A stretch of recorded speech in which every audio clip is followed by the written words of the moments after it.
A diferencia del vídeo en directo, el vídeo bajo demanda, lo que impide es que nosotros tenemos el contenido pregrabado en un servidor, allá en la nube o como se quiera llamar ahora, ¿vale? En Internet. También requiere una serie de cosas. Un contenido pregrabado, un distribuidor de contenido y un punto de publicación. El punto de publicación también estaba nombrado en el punto anterior. Como punto de publicación es el sitio donde nosotros damos a conocer que ahí hay un enlace. ¿Vale? Lo vamos a llamar así, punto de publicación. Puede ser un Facebook, puede ser la página de la asignatura, puede ser el punto donde nosotros queramos. La cuestión es que esa información, ese enlace, lo podamos poner allí. El vídeo bajo demanda permite al usuario el acceso a contenido multimedia de forma personalizada, ofreciéndole la posibilidad de solicitar y visualizar una película, un programa con cualquier momento exacto que el lo desee. Implica varias cosas, lo del contenido programado, el distribuidor de contenido, en este caso un vídeo bajo demanda, simplemente tenía YouTube, por ejemplo, o Vimeo, que estábamos contando antes, o la NASA, que tiene contenido bajo demanda. La cuestión es que nosotros accedemos a ese sitio, a ese lugar, hacemos nuestra búsqueda y picamos en el contenido que nosotros queramos. Es un vídeo bajo demanda. Cuando nosotros queremos, lo queremos. La cuestión es que, bueno, después lo veremos relacionado con el tema educacional. Había ahí una pequeña página de contenido bajo demanda. No vamos a hablar ni de megablog ni nada de eso. Eso no olvidamos. Eso no lo queremos. ¿Vale? Eso no es vídeo bajo demanda. Lo que nosotros estábamos poniendo es un sitio donde venden películas, venden contenido. Nosotros pagamos, nosotros tenemos contenido. YouTube no pagamos nada. Y es lo que tenemos que tener en cuenta. Al final, todos son herramientas que nosotros podemos incorporar a la difusión o a la facilitación de nuestra clase, contenido o lo que necesitemos. Si el streaming lo asociamos a la educación, por supuesto, forma parte de la tecnología educacional. Y a partir de aquí, vemos a qué implicamos. Con el aumento del ancho de banda, que ahora lo comentábamos, disponible por el usuario, las organizaciones privadas y públicas se han dado cuenta del potencial de efectividad de la formación bajo demanda. Implica a fabricantes de hardware, fabricantes de software, proveedores de servicios de comunicación, la comunidad educativa, por supuesto, y los propios alumnos. No hay un alumno que si no tiene internet, ¿cómo va a acceder a cierto contenido que nosotros podemos mostrar? Y es una realidad que no todo el mundo lo tiene. O sea, podéis tener alumnos que no tengan acceso a esos contenidos. Entonces no lo olvidamos, pero lo implica realmente toda esta tecnología. Porque en un momento dado tendrán que dar el paso. Al fin y al cabo eso ya es la sociedad. El hecho de que implica fabricantes de hardware, por ejemplo, el equipo que yo traigo. Como siempre pasa, no se va a ver bien. Cuando yo tengo un equipo a hacer una demo o una exposición, nunca se ve bien. Ahí lo tenéis, a la izquierda, no se ve bien.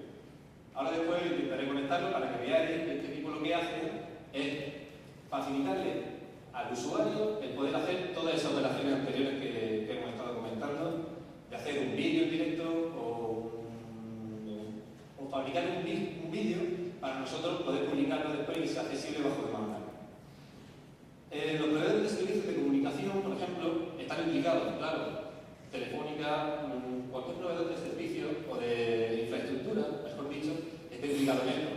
De hecho, no he estado muy presente aquí, pero el tema de las subvenciones del Plan Avanza, una de las estrategias que tiene es la inversión en infraestructura. O sea que siempre podemos presentar un proyecto para poder intentar conseguir financiación para infraestructura, que son muy necesarias, desde luego, a nivel la premisa del plan, digamos que es traslado a España, pero viene directamente de una directiva europea. El invertir en este tipo de canales. El plan Avanza, por supuesto, una de sus estrategias también está en el canal educativo.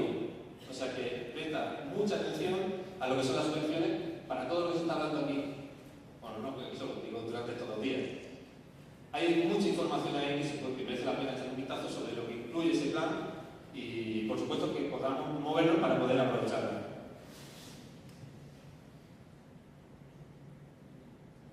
Desde luego, esto no es nuevo y todos vosotros seguramente lo conocéis ya.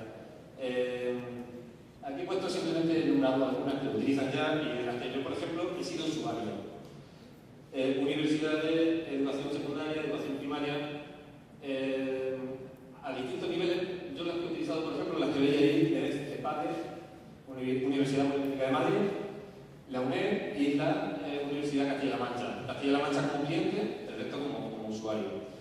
Los contenidos que tienen, desde luego, son buenos. A veces no están bien enfocados, es otra parte que también hay que tener mucho cuidado. El hecho de poder publicar vídeos no quiere decir que se pueda publicar lo que sea, pero sí es verdad que tienen unas redes bastante avanzadas para poder hacer esa difusión. Desde luego, como usuario de las dos primeras, cuando a mí me ponían un vídeo, yo echaba en falta una de dos. Había veces que me ponían un vídeo de una clase, una explicación, un profesor en una pizarra, y podía ser más o menos interesante.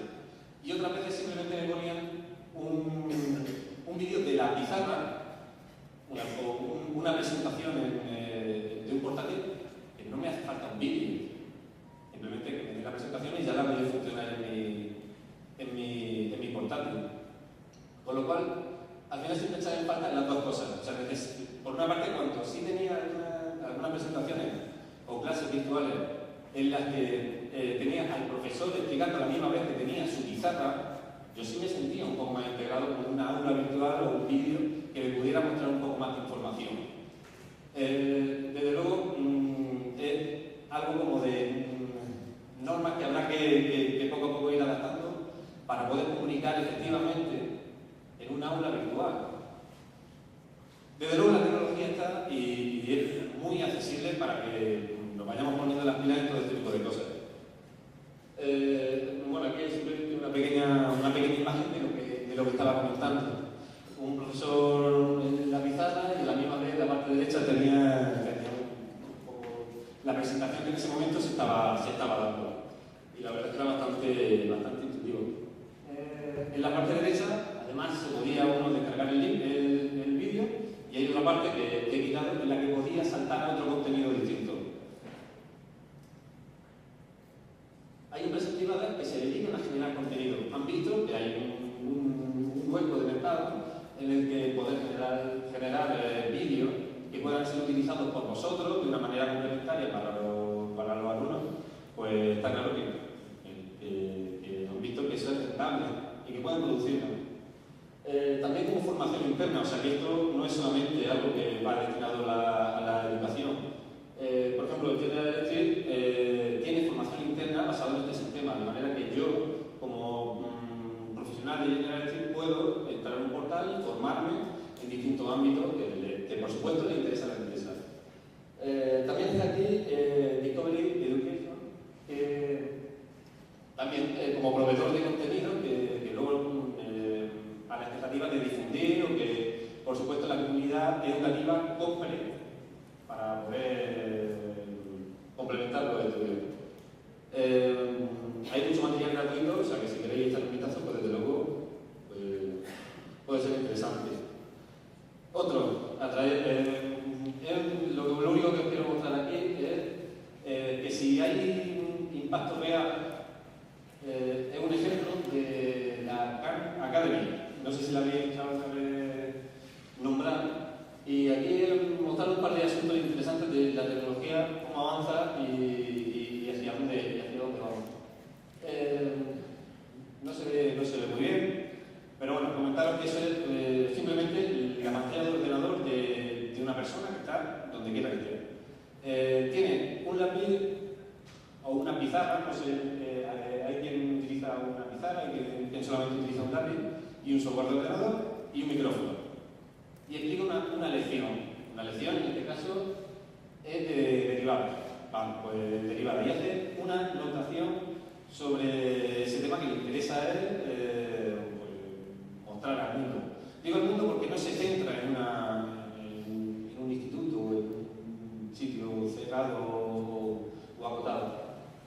Esta academia o organización está creando todo el día contenido de muchas materias de distintas, unas más interesantes, otras menos, pero desde luego que cualquiera de las materias que estéis aquí vosotros educando, seguro que hay contenido, ¿vale? Y es muy interesante. Claro, en esto nos llevan ventaja. Son americanos y buscan gente que haga traducciones. Y para poder, su visión romántica es poder mandar toda la podría explicar. En ese vídeo, no sé si habéis visto, que aparecían subtítulos. Ese vídeo está en inglés. Los subtítulos no los ha puesto nadie. Bueno, lo ha puesto el propio YouTube. Están desarrollando tecnología para que un vídeo, por ejemplo, narrado, que esté bien narrado con su micrófono, automáticamente haya un programa que nosotros no vemos, está simplemente funcionando desde ese responde, y se va a transcribir. Y de esa transcripción hecha en inglés, automáticamente nos lo va a traducir al idioma que nosotros queramos. En este caso el español, bueno, cada uno que elija. Es muy potente e interesante para buscar contenido, buscar recursos y porque esta gente nos come. Desde luego que el material educativo puede ser que consigan hacer lo que quieren, de verdad. Simplemente una anotación porque estamos hablando de empresas, de organizaciones grandes, pero aquí tenemos una organización que bueno, decidió hacer esa apuesta.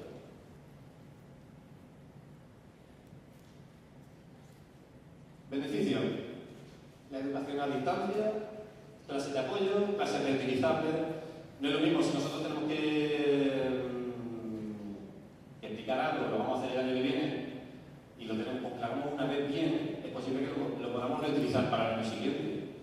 Como un método de apoyo o de adelanto, puede ser bastante interesante. Las clases base de estudio, podemos material adyacente que no tiene por qué ser nuestro. Puede ser de alguien que nosotros conocemos, que nos lo puede prestar, y ponerlo como base de otro de estudio para apoyarnos en él. Apoyo enfermo y desplazado. Si tenemos un alumno que va bien y podemos grabarle una clase y poder enviársela porque creemos que es importante, pues no hay excusa para no hacerlo.